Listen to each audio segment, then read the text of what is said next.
اسرائیلی بحریہ نے غزہ کی جانب جانے والے گلوبل سمود فلوٹیلا کی کشتیوں کو روک دیا اور انہیں گھیرے میں لے رکھا ہے۔ فلوٹیلا کے ترجمان سیف ابو کشک نے الجزیرہ کو بتایا ہے کہ کئی کشتیوں کے انٹرنیٹ کنیکٹیویٹی ختم کر دی گئی ہے اور کشتیوں سے آ رہی ویڈیوز اس صورتحال کی عکاسی کرتی ہے۔ بعض اطلاعات یہ بھی ہیں کہ کچھ جہازوں میں اسرائیلی فوجی داخل ہو چکے ہیں۔ فلوٹیلا کے ترجمان نے کہا ہے کہ اسرائیلی بحریہ نے متعددہ بار انتباہی پیغامات بھیجے اور خبردار کیا کہ اس راستے سے غزہ تک امداد پہنچنا غیر قانونی ہے۔ ابو کشک نے الزام لگایا کہ یہ حکمت عملی اسرائیلی حکومت کی اس پالیسی کا حصہ ہیں جس کے تحت وہ غزہ کی آبادی کو خوراک اور امداد سے محروم رکھنے کی کوشش کر رہی ہے۔ منتظمین نے بتایا کہ ایک جہاز میں اسرائیلی فوجی داخل ہو چکے ہیں اور اس جہاز پر موجود تمام افراد کو حراست میں لے لیا گیا ہے جن میں صحافی بھی شامل ہیں۔ اسی وجہ سے فلوٹیلا کی تمام کشتیوں کی لائیو فیڈ منقطع ہو گئی ہے اور رابطے میں سنگینی واقع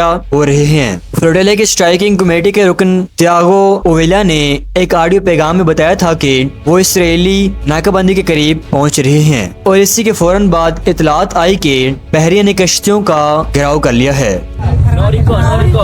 Etrafımızda geziyor. Geminin etrafında dönüyor. Tur atıyor. Yani artık müdahaleci geminin kesiyor şu an. Gördüğümüz askeri bot.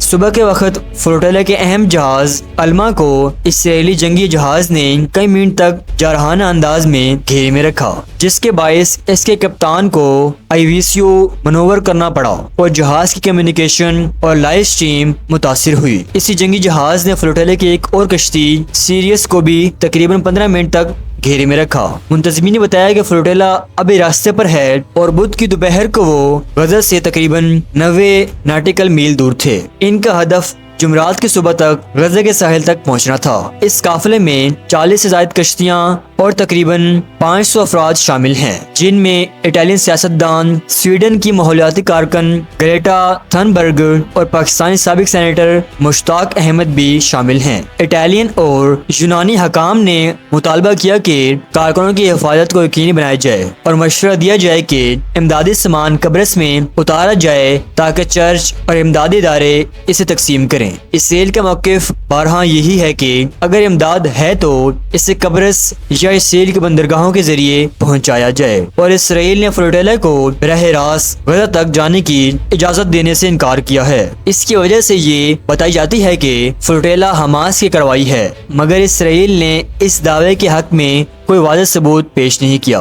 یاد رہے کہ اس سال جون اور جولائی میں بھی ایسے ہی امدادی قافلے روکے گئے تھے اور عالمی سطح پر مشہور کارکنوں کو حراست میں لیا گیا تھا۔ پاپ لیو چہار دہم، گریٹا تھنبرگ اور دیگر بین الاقوامی شخصیات نے فلوٹیلا کی سلامتی پر تشویش کا اظہار کیا اور منتظمین نے خطرات کے باوجود غزہ تک پہنچنے کا عزم ظاہر کیا ہے۔ مشتاق احمد خان نے بھی سوشل میڈیا پر کہا کہ وہ غزہ کے قریب ہیں اور ہمیں دور سے اسرائیلی جہاز اپنی طرف آتے دکھائی دے رہے ہیں۔ انہوں نے عالمی برادری اور پاکستانی کمیونٹی سے پرامن احتجاج کی اپیل بھی کی۔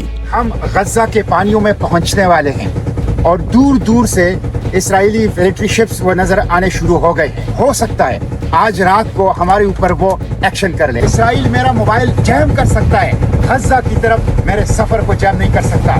یہ موبائل اب صرف ایک کھلونا بن گیا ہے، میں اس کو پھینک دیتا ہوں سمندر کے اندر، لیکن میں غزہ کی طرف سفر جاری رکھوں گا۔ یہ تیزی سے بدلتی ہوئی صورتحال ہے اور مزید تفصیلات آ رہی ہیں۔ فی الحال فلوٹیلا کی کچھ کشتیوں کی لائیو رابطے منقطع ہیں اور متعددہ افراد کی گرفتاری کی اطلاعات موصول ہوئی ہیں اور منتظمین اور بین الاقوامی نگران ادارے واقعات کی نگرانی کر رہے ہیں۔